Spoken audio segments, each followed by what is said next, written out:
आपके सिलेबस में प्रथम इकाई के अंतर्गत आदिकाल के नामकरण के विषय में अध्ययन करना है।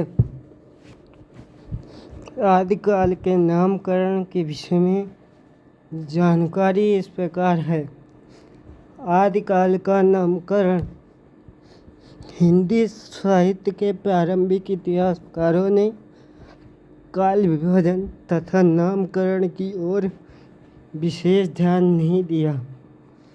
आचार्य रामचंद्र शुक्ल कृत हिंदी साहित्य का इतिहास सन 1929 में प्रकाशित तो होता है। इस रचना में हिंदी साहित्य के प्रथम कालखंड को उपलब्ध 12 रचनाओं के आधार पर वीर गाथा काल अभिधान दिया गया, मतलब नाम दिया गया। इसके पश्चात तो एक परंपरा चल पड़ी जिसमें विद्वानों ने उपलब्ध सामग्री तथा विशिष्ट विशेषताओं के आधार पर हिंदी साहित्य के इस कालखंड को अपनी अपनी दृष्टि के अनुसार नाम दिए हैं। इनमें से कुछ प्रमुख प्रसिद्ध नाम इस प्रकार हैं। रामचंद्र शुक्ल के अनुसार वीर गाथा काल, राम कुमार वर्मा के अनुसार संधिचारण काल, महावीर प्रसाद द्विवेदी के अनुसार बीजोपन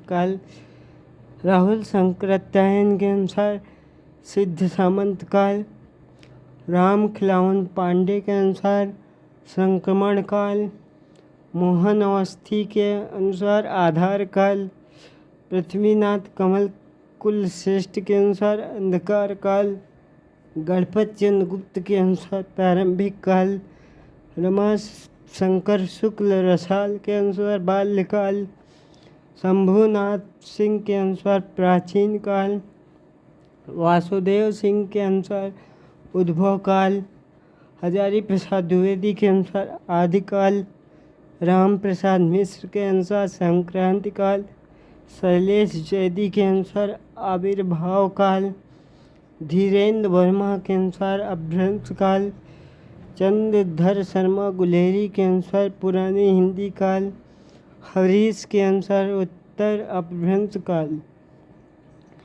ये आदिकाल के नाम हैं जो अलग अलग विद्वानों द्वारा अलग अलग बताए गए हैं। इन अभिधानों के अतिरिक्त कुछ विद्वानों ने इस कालखंड को रासो काल, जय काव्य काल, धार्मिक रास काव्य, वीर काल, जैन काल भी कहा है।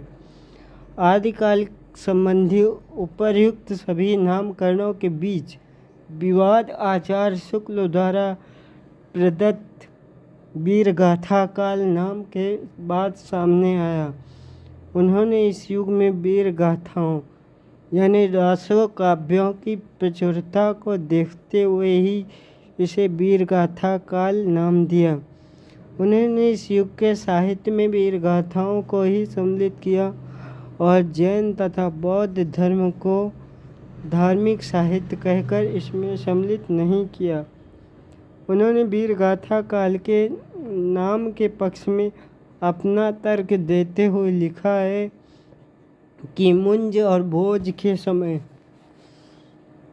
संवत 1050 के लगभग तो ऐसी अपभ्रंश या पुरानी हिंदी का पूरा प्रचार शुद्ध साहित्य या काव्य रचनाओं में पाया जाता है। अतः हिंदी साहित्य आदिकाल संवत 1050 से लेकर 1375 तक अर्थात महाराजा भोज के समय से लेकर हमीर देव के समय के कुछ पीछे तक माना जाता है। राजाश्रित कभी अपने आश्रयदाता राजाओं के पराक्रमपूर्ण चरित्रों या गाथाओं का वर्णन करते थे। यही प्रबंध परंपरा रासों के नाम से पाई जाती है। जिसे लक्ष्य करके इस काल को हमने वीरगाथा काल कहा है। शुक्ल जी का यह कहना कि सिद्धों और जैनों के साहित्य को धार्मिक होने के कारण इस युग में सम्मिलित नहीं किया जा सकता, उचित प्रतीत नहीं होता। यदि ये धार्मिक रचनाओं को साहित्य में सम्मिलित नहीं करते हैं तो फिर उन्हीं के द्वारा दिया हुआ भक्ति काल नाम सर्वथा अनुपयुक्त हो जाता है। ऐसी स्थिति में पूर्व मध्यकाल के साहित्य को हिंदी का साहित्य नहीं माना जा सकता। सूर, तुलसी, कबीर आदि का काव्य भी धार्मिक साहित्य है। फिर कौन सा ऐसा कारण है कि शुक्ल जी सूर, तुलसी और कबीर की रचनाओं को साहित्य में सम्मिलित कर लेते हैं और सिद्धों तथा जैनों की रचनाओं को साहित्य में सम्मिलित नहीं करते? शुक्ल जी द्वारा दिए गए नामकरण वीरगाथा काल का मूल आधार निम्नलिखित 12 ग्रंथ हैं। 1. विजयपाल रासो, 2. हमीर रासो, 3. कीर्तिलता, 4. कीर्ति पताका, 5. पृथ्वीराज रासो, 6. जयचंद्र प्रकाश, 7. जयमयंक जसचंद्रिका, 8. परमाल रासो, 9. खुमान रासो, 10. बीसल देव रासो, 11. खुसरो की पहेलियाँ, 12. विद्यापति पदावली। उन्होंने बीसल देव रासो, विद्यापति पदावली तथा खुसरो की पहेलियाँ नामक ग्रंथों के अतिरिक्त सभी को वीरगाथाएँ मानते हुए इस युग को वीरगाथा काल नाम दिया है।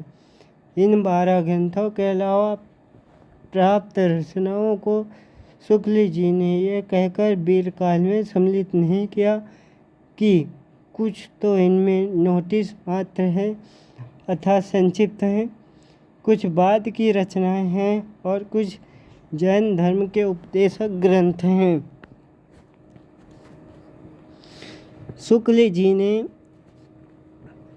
जिन 12 ग्रंथों को वीरगाथा काल का आधार माना है उनमें से अधिकांश ग्रंथों पर दबे शब्दों में संदेह व्यक्त करते हुए लिखा था कि इस काल की जो साहित्य सामग्री प्राप्त है उसमें कुछ असंदिग्ध है और कुछ संदिग्ध है।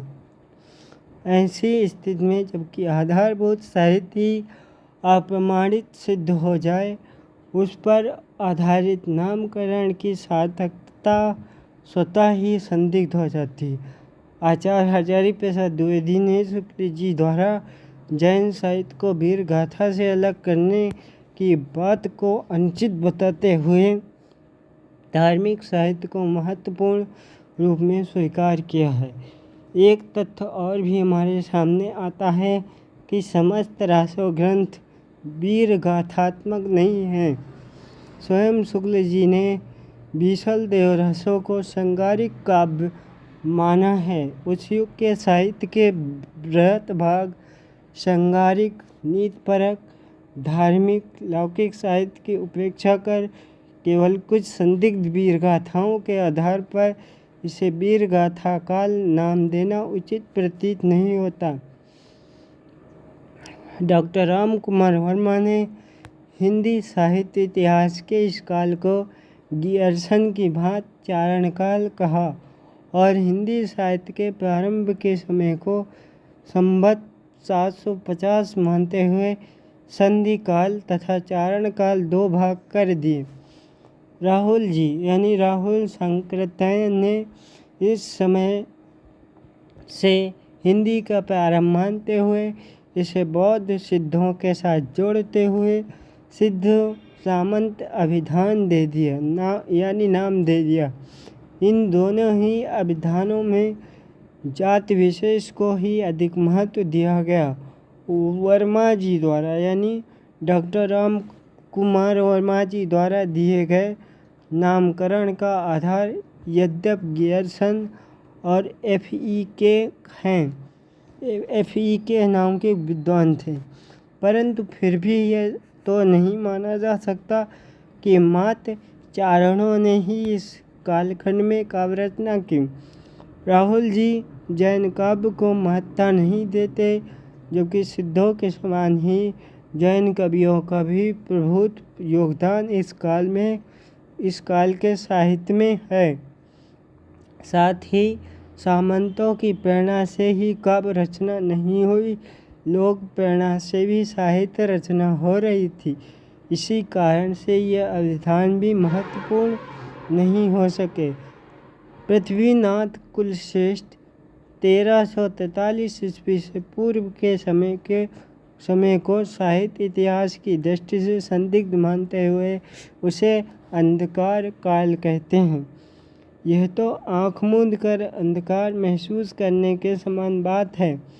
आज आदिकाल की जितनी रचनाएं उपलब्ध हैं, उन्हें देखते हुए यह नाम किसी भी दृष्टि से समीचीन प्रतीत नहीं होता, यानी उचित नहीं है। आचार्य महावीर प्रसाद द्विवेदी के अनुसार हिंदी साहित्य के बीज इस काल में दिखाई देते हैं, अतः इसका नाम बीजोपन काल दिया गया।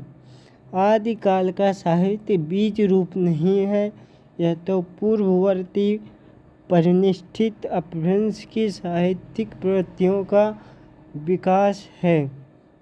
हिंदी भाषा और साहित्य का बीज तो संस्कृत में है, अतः यह नाम संगत नहीं है। इस काल को अपभ्रंश काल तथा उत्तर अपभ्रंश काल कहना भी भ्रामक है। भाषा की प्रधानता स्वीकार करने के कारण विषय वस्तु पर आधारित